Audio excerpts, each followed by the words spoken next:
Hello, everyone, and welcome back to Couples Therapy.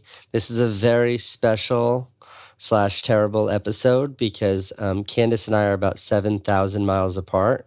How far is Germany to New York City, Candice? You got me. We're about 7,000 miles apart. And I guess today we're going to be talking about long-distance relationships.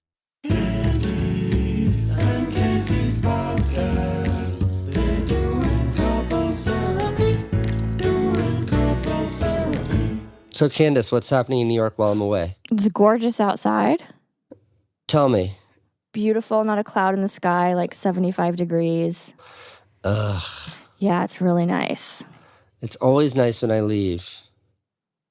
All right, let's not podcast about the weather. The weather's what you talk about when you have nothing else to talk about. Okay. I went to Dr. P this morning.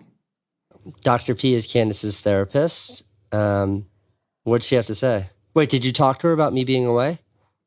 No, I didn't actually. That didn't come up once. No, I said something, Casey's in Europe. And she's like, he's gone? And I was like, yeah. That was it? That was it.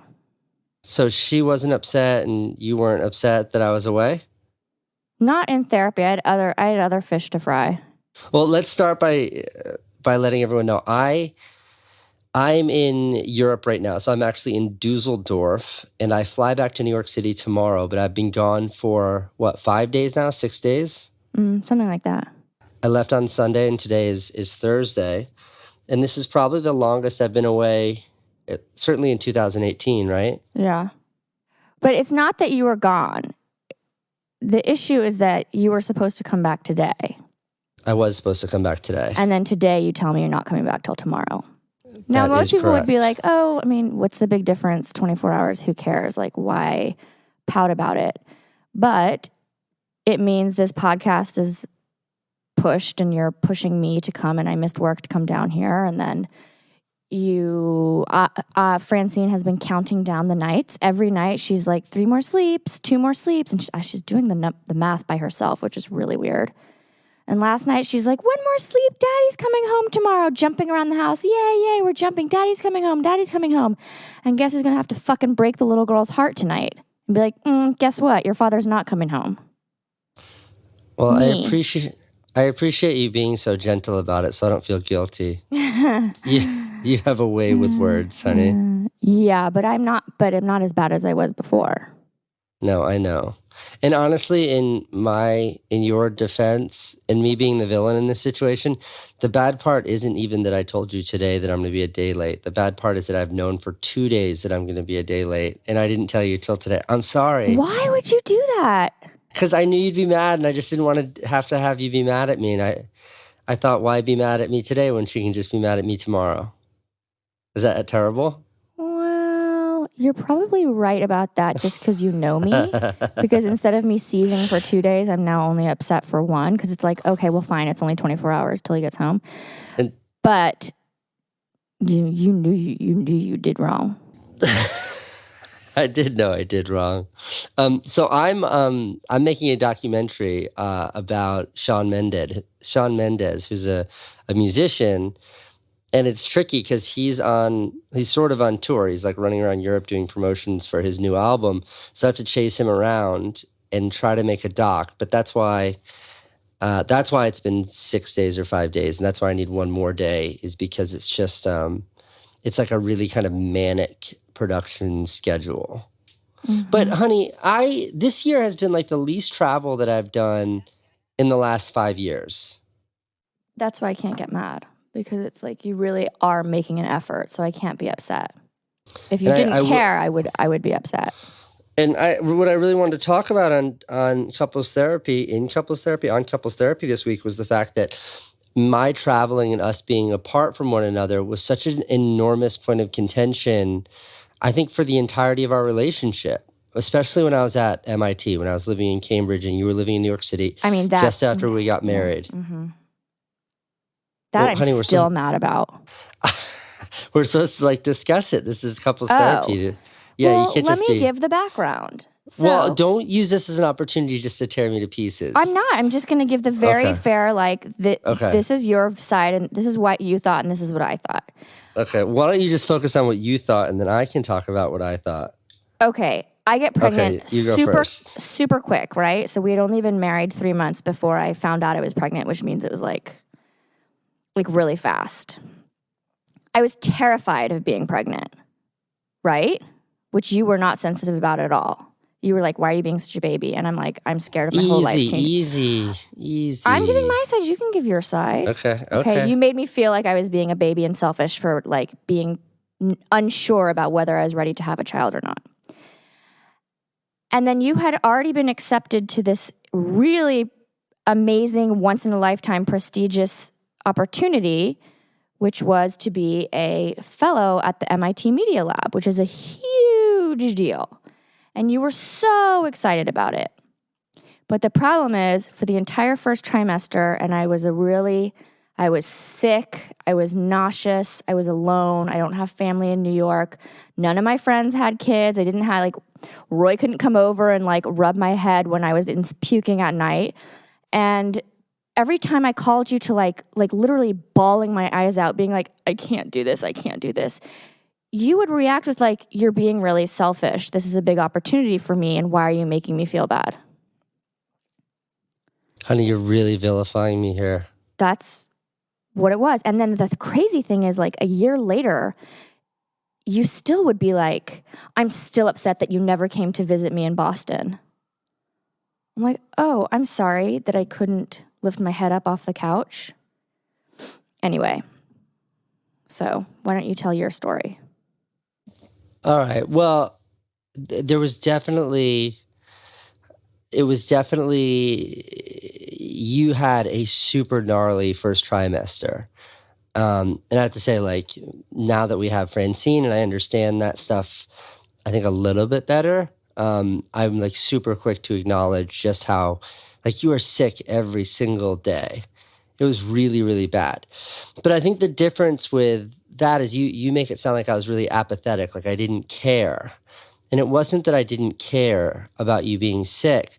The thing that I struggled with, and we've talked about this in real therapy, the thing that I struggled with was everything that was going wrong with you, from a rash on your elbow to your morning sickness. Everything that was happening to you was my fault. And I think you acted that way because it was the first time you were pregnant, and that's okay. That's natural. But you did, everything was my fault, and I had to be screamed at, and all of your lashing out was on me. And I think that in retrospect, or what we learned in therapy since then, was that it's okay for you to have expressed your frustrations, but they shouldn't have been directed at me. And I should have been far more understanding of how shitty you had it, instead of internalizing all of that negativity that you were just throwing on me. Yeah, you weren't a very good sounding board. You were I'm a good sounding board now, but you are now. But back then, and this is the thing, is that's what I'm saying is it was although we had been dating for so long, on and we off, were totally selfish we were monsters. Selfish strangers almost. We were best friends, but the minute somebody becomes your roommate, you start to learn all these things about them. And we never lived together prior to being engaged. We never dated as a cohabitating couple. So throw in being pregnant and the physical shit that comes along with that. I mean, I didn't have a rash on my elbow. I had, what was it called? I don't know, but don't get too graphic, because it really is just it's just disgusting. It's the chickenpox for adults. What's it called? Okay, it was gross. You were sending me pictures when I was in Boston. Incredibly painful. It was so gross. It was painful, Casey. No, I understand. I just wanted somebody to blow on my back. Just blow on it. And there was nobody around. It was me and my fucking dog. And then whatever. It's fine. I'm not mad at you. I'm not actually mad at you now. No, but we've come a long way, as what I'm saying. Even now, the way that you're describing it and the way that I think you're seeing in your head is that I was this apathetic, I don't care kind of monster. You didn't care. All you cared about was yourself and MIT. It wasn't that I didn't care. It was that it was impossible to it was impossible for me, or I had a really hard time being empathetic when everything was taken out on me. Okay, For example, it wasn't my back hurts. It was like, fuck you, you monster, for not being here to blow on my back. Yes, totally. And everything was like, the selfishness was not a one-way street named Casey Neistat. The selfishness was a two-laned highway. In one direction was Casey, and one direction was Candice. Right. But you know how when in like sitcoms or whatever and the wife's pregnant, it's like, oh, honey, what do you need? Oh, honey, what do you need for that? And honey, and I felt like that was the time where I needed just to be as selfish as I could possibly be. Not just to be selfish, but like if there's a time that's forgivable. If I were pregnant right now and you were traveling, or let's say I were pregnant, this whole situation was right now, and I were pregnant with our second kid, and you were, you know, a 45-minute flight away on Boston. This hypothetical makes me uncomfortable. And Okay, I was keep going. hysterically crying because I had, it's not scabies, what the fuck is it called? Shingles, and was nauseous, and I couldn't do anything. I've known that the whole time, by the way. I was just uncomfortable with that word. Let's just say we've come a long way in our relationship right now. And I called you and I said, Casey, please, I need you. You would, without a doubt, and this is how far we've come.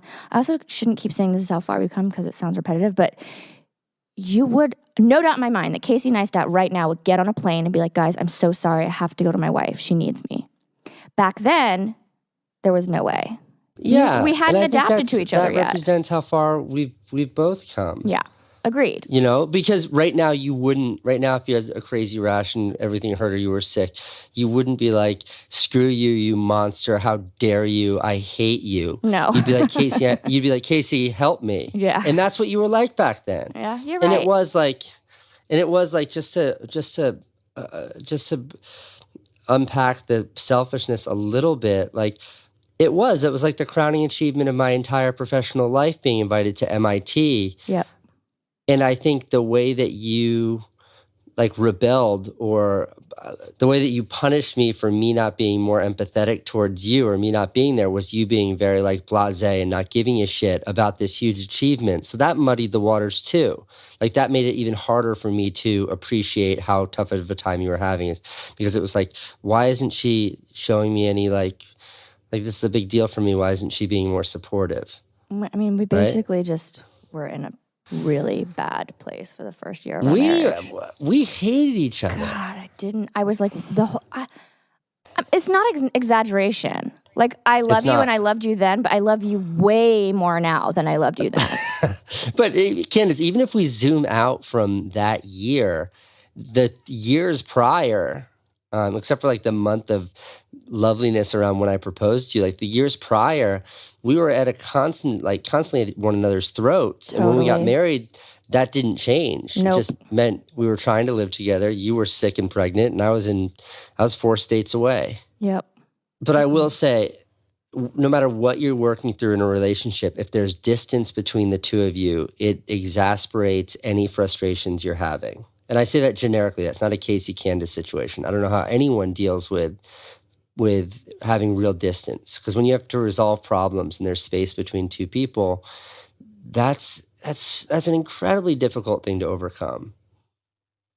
That's why I like tiptoe, whether I'm traveling for like a 1-day engagement in Pittsburgh for speaking, or I'm on tour with Shawn Mendes for a week in Europe. I am so careful in how I talk to you, because anything that's misinterpreted or any fights that we may stumble into, they're so hard to resolve when there's this much space between us.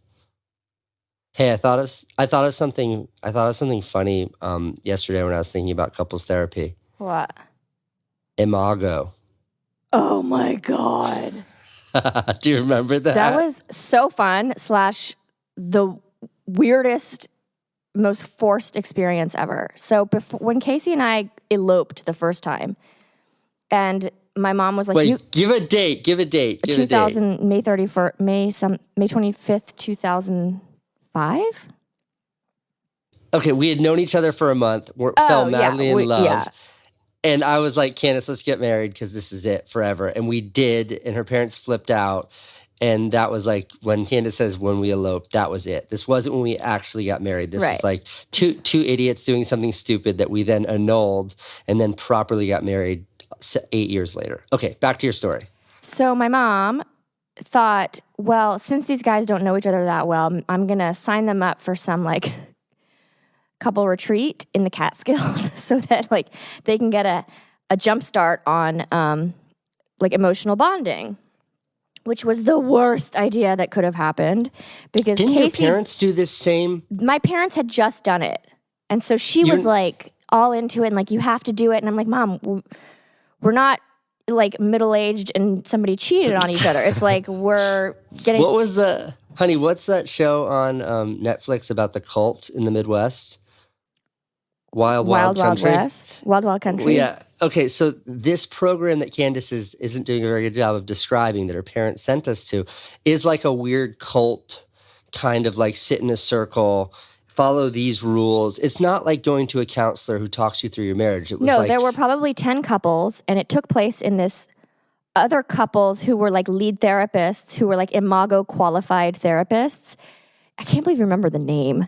And we had like a schedule, like you had to be there at 8, and from 8 to 8:30 it was one talk, and the next thing you watched a video, and then you had to go around and like put your head in your partner's lap and act like you were a baby, and then you had to like bring pictures of yourselves when you were young. So like, this is what I want you to think of Casey as next time you get mad at him. He's just this innocent little child. Needless to say, after day 1, we decided to get blackout drunk. You should put some color on day 1. What about the fact that like 5 times throughout the session that had like 15 people or 20 people in it, 5 times you and I got in a fight in the session, ran out of the house. They had to interrupt the entire session so we could be counseled privately by these people who were not doctors. They're just these kooks that lived in the Catskills and did these courses probably to make money. Like, I mean, they cared about it, but they weren't very good at it. No, and we were train wrecks. Every other couple was like really like they had been married for 20 years and someone cheated, or they were on the verge of the divorce and this was the last thing because they had 3 kids together. And we were like, we got married. We've known each other for a month. Yeah. Yeah. We were the youngest people there by probably 20. I was 24. uncomfortable. Candice was 27. I felt bad for the people there. Like I think we thought it was a joke, and some people were like, wow, I'm really impressed that you're doing this. And we're like, mm-hmm. Okay, so the first day's over. First day's over. Blackout drunk. Whiskey drunk. Like Jack Daniels the whole night at some local honky-tonk. We go to this crazy honky-tonk bar. I just remember leaving the car in the parking lot and walking back to the bed and breakfast. And we were like kids. We were like stupid, early 20s, just like idiots. Like neither of us drink much now. We were black out. Like I remember Candice, we got back to that house. It was not in a hotel. It was like a bed and breakfast. It was somebody's house we were staying. And just rifling through their kitchen looking for food. And then we woke up the next morning with like cuts all over my leg because I guess I shaved the night before. No, you shaved my legs. I don't remember what the circumstances were, but Candice shaved my legs, and then Candice she had fallen on the walk home because she was so drunk in gravel. And it's the middle of August, so we show up the next day, and I only had shorts with me. So we sit down, and my right leg is shaved, and Candice has 2 bloody knees and skinned hands. So we're sitting around, it's all these and we probably stunk of day-old whiskey. It's all these old gray-haired people, and they're all smiling with this like whimsical, stupid look on their face because they probably had sex the night before for the first time in 5 years. And Candice and I are in there. I think I had a black eye. I had one shade. Do you remember? You punched me. Yeah, you punched me.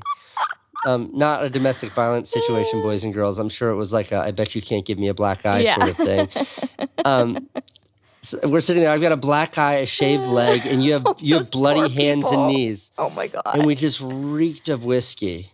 And then we're like, we gotta go. And they're like, are you sure? We're like, Yeah, bye. we didn't make it through the day. We didn't. It was a 2-day course, and we didn't make it. I remember the guy used to drink like this, and every time he did, you'd be like, get me out of here. You go. It wasn't the guy. It was the woman. I can't even do it. Okay, let me describe to you how this. Like, let me describe to you. Let me describe to you how this woman drank. And I don't mean to be giving her a hard time, but she was like one of those people who's like mid to late 50s. Curly who you could imagine hair. seeing. Yeah, you can imagine seeing her on local TV as like the sex expert. And you're just like, old lady, please stop talking about sex. Please, I can't handle this anymore. She's like spiritual and like doesn't talk to you unless she has her hand on your shoulder. That's what she was like. And she had a water bottle the entire time. And every time there was a moment of silence, a pause in conversation, she would take a sip. And how she would take a sip is she'd take the water bottle and instead of pouring it and drinking it, she would lock her lips around the edge of the water bottle so it was an airtight seal and then suck the water out of the bottle. And it was very like, it looked like, what's the PC? It looked like she was performing fellatio. She was like giving the bottle a blowjob. And it was the most disturbing thing. It was just the entire time. And nobody else saw it but Candice and me. So it was just like this peak of discomfort and laughing at each other. Couple of idiots. Imago. No offense to anyone who Imago has worked for. I just think it was a little premature for us. Yeah, God bless you. I hope it works for your relationship. I would stop short of recommending it though. I don't, and nothing, no, no part of it really blew my mind. No, listen, guys. You get a therapist who can talk to you one-on-one.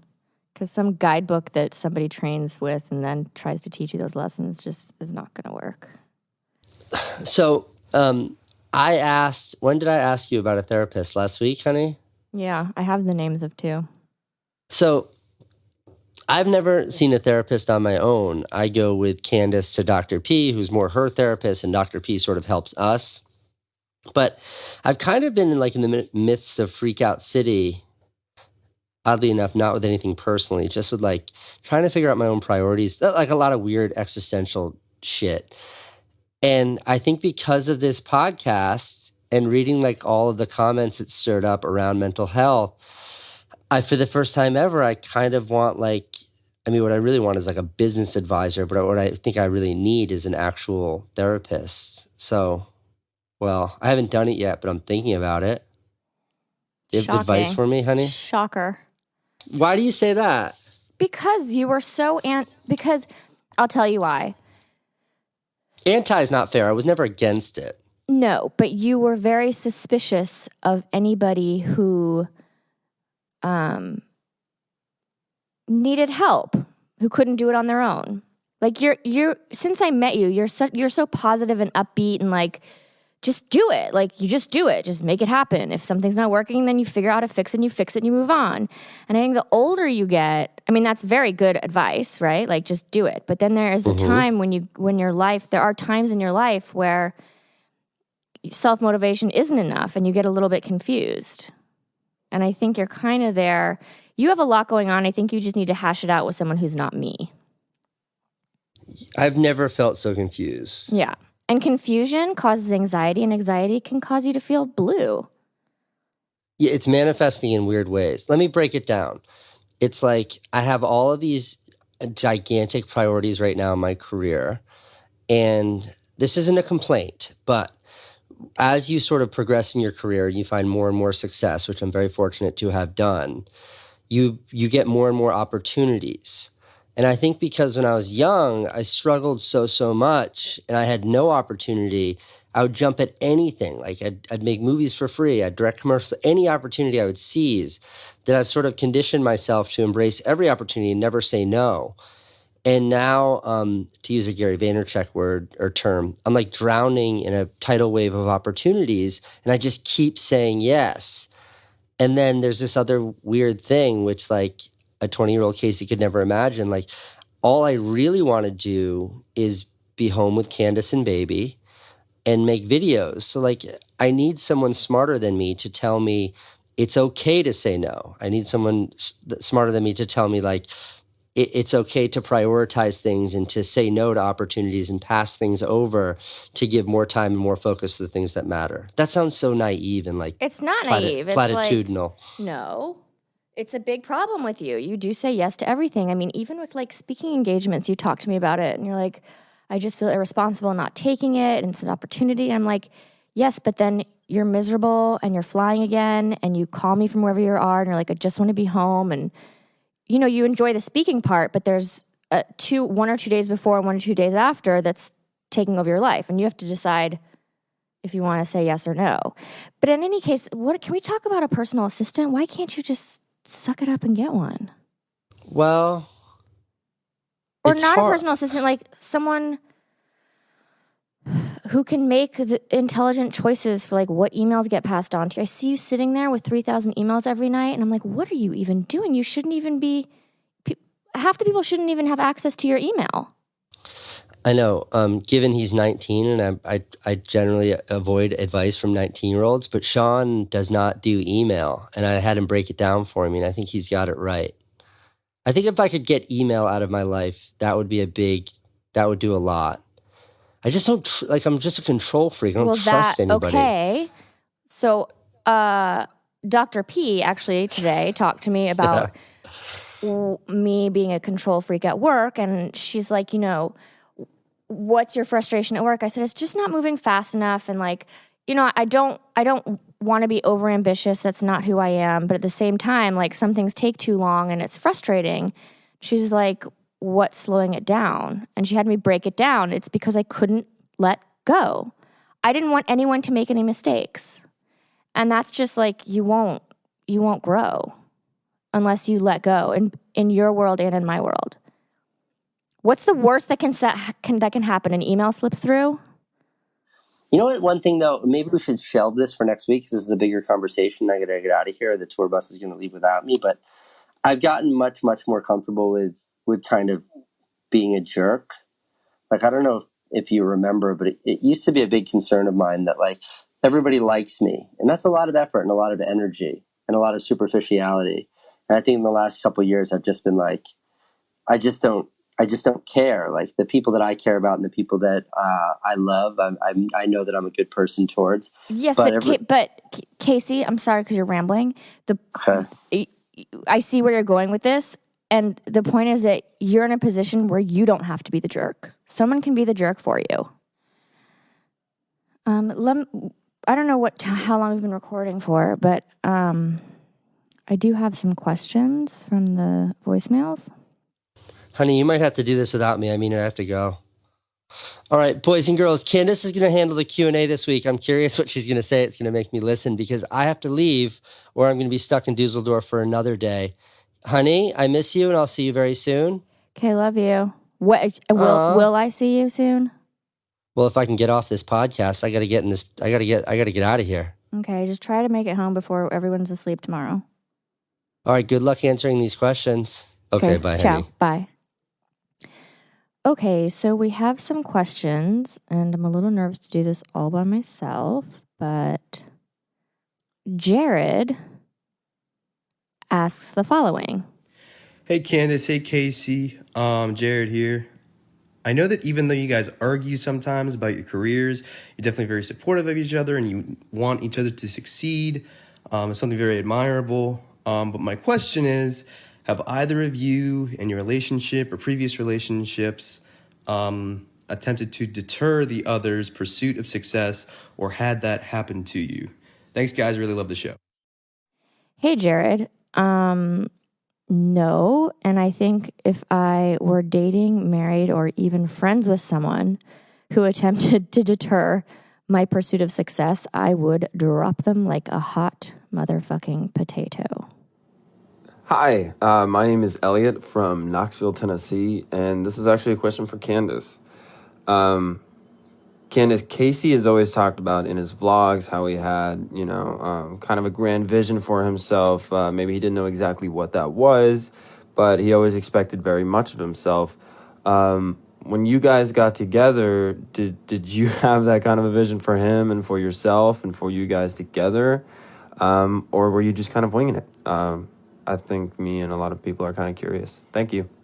Well, when we got together, and I think that Casey won't have a problem with me saying this, there's a saying where he didn't have two pennies to rub together, which is kind of true.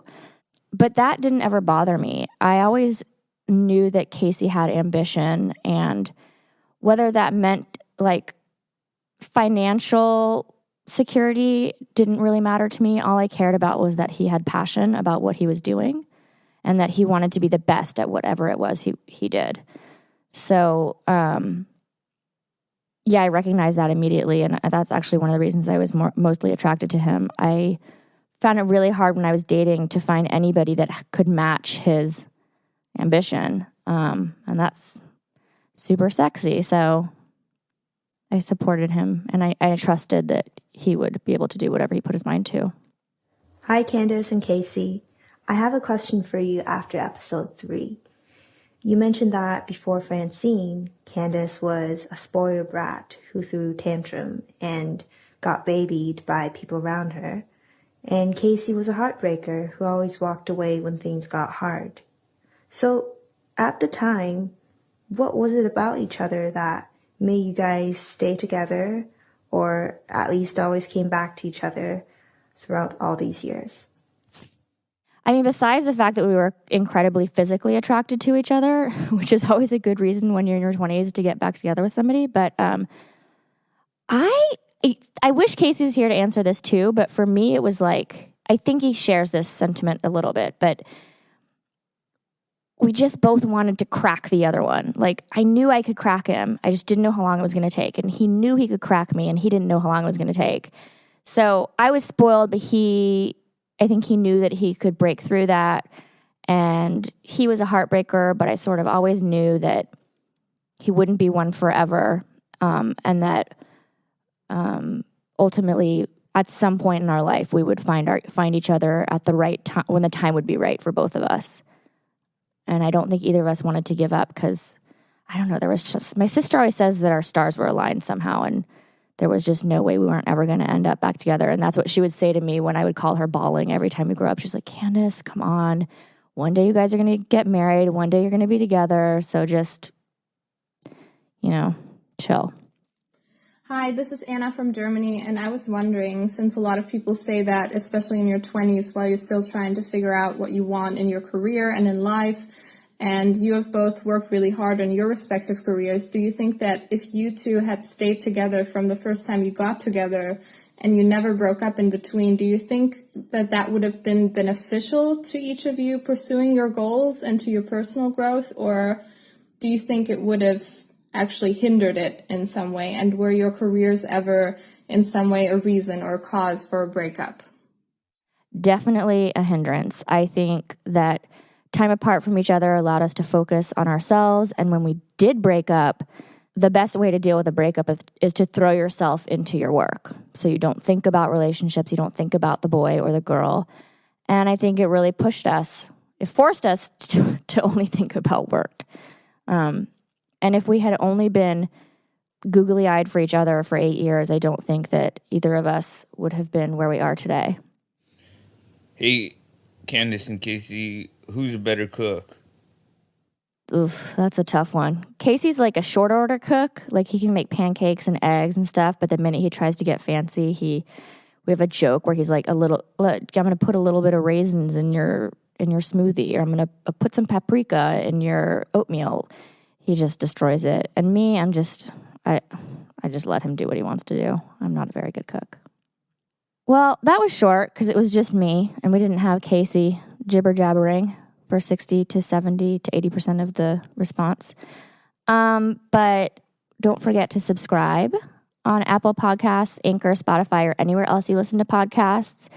And we love the reviews because I personally like them, because most of them, if not all of them, are super positive. So it's a change. Thanks so much for that. And don't forget, if you want to make your own podcast, Anchor is pretty easy to do that with. So try them out. And I also think we should try a hashtag.